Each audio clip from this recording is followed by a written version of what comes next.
Você quer ter mais visualizações e mais inscritos no seu canal do YouTube, mas você não sabe como fazer isso? Então preste atenção. Por isso eu pensei numa forma de te ajudar a ter o seu canal de sucesso. E assim foi criado o treinamento Viver de YouTube. Nesse treinamento, galera, eu revelo tudo o que eu fiz nos últimos anos para conseguir ter um canal com mais de 10 milhões de inscritos e que hoje me gera renda, patrocínios, né, reconhecimento de milhões de pessoas. E não foi só um canal que eu fiz vários canais. Inclusive canal que eu nem apareço. Todos os canais com mais de milhões de inscritos. Já pensou você dormindo e caindo dinheiro na sua conta sempre? Com o YouTube isso é possível, acontece. Basta você clicar agora no botão Saiba Mais e vir aprender como é que você pode começar a bombar no YouTube hoje. Apoio daquela forma, né? Você em algum momento aqui falou que se sentiu vocacionado pela política. O que isso significa e em que momento você percebeu que essa era a tua vocação?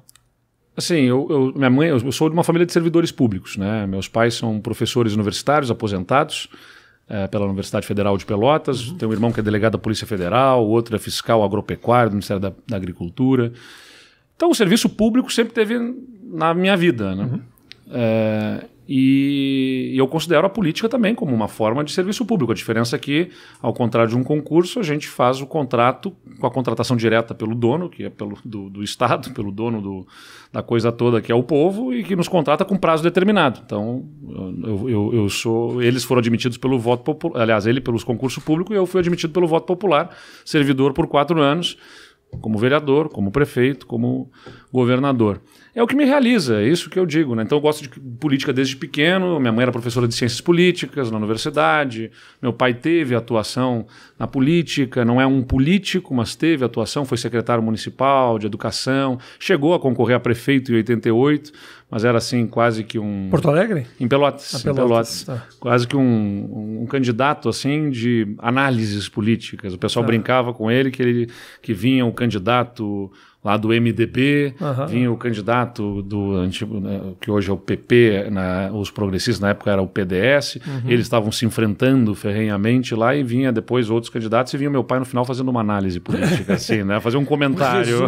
Um comentário. Pra quem perdeu tudo, assiste só o meu comentário, exatamente. Você vai entender. E ele ficou em último lugar naquela eleição lá. Mas para mim uma referência, assim, meu pai é um professor de Direito da universidade, foi diretor das faculdades de Direito, tanto na Universidade Católica quanto na Universidade Federal, então esse ambiente em casa sempre teve muito debate político, sempre gostei dessa coisa toda. E aí fui o presidente do Grêmio Estudantil no colégio, me envolvia em organizações assim, não governamentais. Lá de Pelotas? Lá em Pelotas, era uma escola de freiras. Assim, ok, né? Eu também estudei em colégio de freiras. Nossa Senhora de Lourdes. Lá era o Colégio São José. São José. E aí fui o presidente do Grêmio Estudantil, me envolvi em atividades voluntárias. Quando eu era estudante de Direito na Universidade Federal, lá eu participava de um projeto que dava aulas de direito, de noções de direito e de cidadania em escolas da periferia e tal. Aí resolvi concorrer a vereador com 19 anos, fui um dos mais votados, mas acabei não entrando. Fui trabalhar na prefeitura como um assessor de um secretário, acabei virando secretário municipal, depois virei vereador, presidente da Câmara de Vereadores, prefeito e hoje aí governador. Então fui me direcionando a esse caminho. Eu digo quando falo vocacionado porque é o que me realiza, sei lá, não é um mau salário, mas não é o salário que justifica a gente estar nessa vida, entendeu? Mas o que exatamente é que te realiza? Eu digo, eu não estou atrás de um emprego, me realiza saber o impacto que a minha ação tem na vida das pessoas. Então vou pegar o seguinte, né? Acho que um exemplo que eu sempre dou, porque acho que consegue traduzir bem desse impacto. Eu era vereador em Pelotas, e aí me lembro que recebemos lá uma comitiva de mães e pais também, mas majoritariamente mães, de crianças com autismo. Desesperados por conta da falta de atendimento, de falta de atenção para os filhos delas. E toda criança precisa de muita atenção, uma criança com autismo precisa muito mais atenção, né, por conta da natureza dela. E não tinha nenhum tipo de atendimento e elas demandavam algum centro de atenção para essas crianças. Eu, como vereador, ajudei elas a constituir um projeto para fazer um centro de atenção ao autismo. E acabei virando prefeito. E aí implantei aquele projeto que a gente tinha discutido, implantei aquele centro como prefeito, e agora estamos como governador, agora fazendo centros macro-regionais e micro-regionais de atenção aos autistas pelo estado todo. Mas o bacana que eu queria dizer é o seguinte, que aquelas mães que eu encontrava assim, aflitas, nervosas, até um pouco agressivas, porque estavam irresignadas, né, com a falta de atenção que tinham, não tinham para onde dirigir seus filhos. Hoje eu reencontro elas felizes, me contando assim da evolução dos seus filhos, comentando o quanto que eles interagem melhor, agradecidas. Então você vê o quanto que a política bem feita pode tocar na vida das pessoas, né? Enfim, quando você amplia o número de vagas de educação infantil, por exemplo, atender universalmente as crianças no município, ou se você faz, como eu fiz no Rio Grande do Sul, uma alteração de quadro, o Estado não conseguia nem pagar salários em dia, que dirá fazer investimentos, e hoje ele paga os salários dos servidores em dia, está fazendo investimentos que são históricos, reduzindo os impostos, melhorando a atividade econômica do Estado, e o quanto que isso impacta positivamente na vida das pessoas. Então, isso não tem salário que pague, entendeu? É muito bacana de ver essa transformação acontecendo. Eu gostei muito de ser prefeito porque você está mais na ponta. Pois é. Né, na vida, eu até brinco, e não é brincadeira, mas é verdade. Se eu tivesse que escolher, Eduardo, escolhe, você tem que ser presidente, governador ou prefeito. Não dá para ser os três, tem que ser uma coisa ou outra.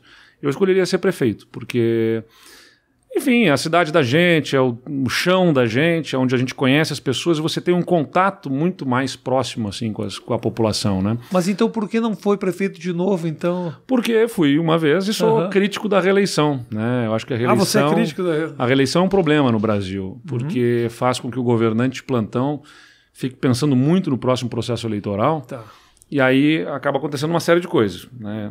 Claro que tem exceções, mas acho que via de regra acaba acontecendo isso. Temas polêmicos, sensíveis, que deveriam ser abordados num mandato, o prefeito empurra para frente que ele não quer brigar com determinados grupos por conta da reeleição dele, porque ele está pensando na reeleição. Mas ao mesmo tempo... Ele precisa do apoio político, então ele começa a distribuir cargos pensando na eleição mais do que no governo. Desculpa te interromper, mas ao mesmo tempo, se você só tem um mandato, talvez ele, no único mandato dele, ele esteja de campanha desde o primeiro dia também. Não, porque você quer deixar o legado, entendeu? Então você pensa muito mais no que você vai deixar de herança do que... simplesmente ter o voto, porque cria-se uma ilusão de que a consagração de um político é a sua reeleição, né? Aliás, foi o que eu enfrentei lá quando eu disse para os meus colaboradores, o pessoal mais próximo, olha, estou decidido a não concorrer à reeleição. O pessoal dizia, mas a gente está com um governo super bem avaliado, vai ser a oportunidade da consagração, a consolidação da sua força política e tudo mais. Eu digo, tá bem, mas eu não entendo que é por aí, quero concluir meu mandato e vamos ajudar a fazer a sucessão. O projeto pode continuar, não precisa ser comigo, pode continuar com outra pessoa na liderança. E ajudei a minha vice-prefeita a ser eleita, ela é prefeita hoje de Pelotas, a primeira mulher a governar o município e a primeira mulher a ser prefeita de uma das grandes cidades do Rio Grande do Sul. Então, você passa o bastão, o projeto continua. E aí diziam, mas você vai ficar fora da vitrine e aí vai ficar difícil de se eleger depois na eleição seguinte. Eu também não tive medo disso. Fui morar no exterior, fui morar em Nova York, fui fazer um curso na Universidade de Colômbia, fiquei 6 meses estudando gestão pública lá. Quando voltei, fiquei morando em São Paulo aqui, mais 6 meses, porque eu tinha começado um mestrado em gestão pública na FGV, aqui em São Paulo. E então não estava preocupado em estar na vitrine ou não. E mesmo assim se criou as condições de eu ser candidato a governador e, bom, fui eleito governador. Então essa coisa do tipo, precisa estar na vitrine. Agora mesmo que não ganhei as prévias, o pessoal começa a falar, e aí, você vai concorrer à reeleição? Não vou concorrer à reeleição como governador porque já firmei esse compromisso de não concorrer. Aliás, foi algo importante para ter apoio político na Assembleia Legislativa, porque se eu fosse candidato à reeleição, muitos dos grandes partidos que eram fundamentais para me ajudar a aprovar as coisas mais importantes do Estado, talvez não estivessem com a mesma boa vontade, porque tudo aquilo que pudesse me fortalecer muito adiaria os planos deles, né? Então, acho que foi importante não ser candidato à reeleição para ajudar a ter uma base mais sólida na Assembleia, para me ajudar a aprovar medidas duras, polêmicas, mas necessárias para o Estado se reorganizar. Então, não sou candidato à reeleição. Aí o pessoal começa, então você vai concorrer aos senados? Não vou porque eu tenho que renunciar em abril, e aí renunciar não é uma coisa que eu acho que é correta, quero conduzir o nosso governo até o final e tal. Mas aí você vai ficar 4 anos fora da vitrine? Eu digo, não tem preocupação. Ficarei, não tem problema com isso.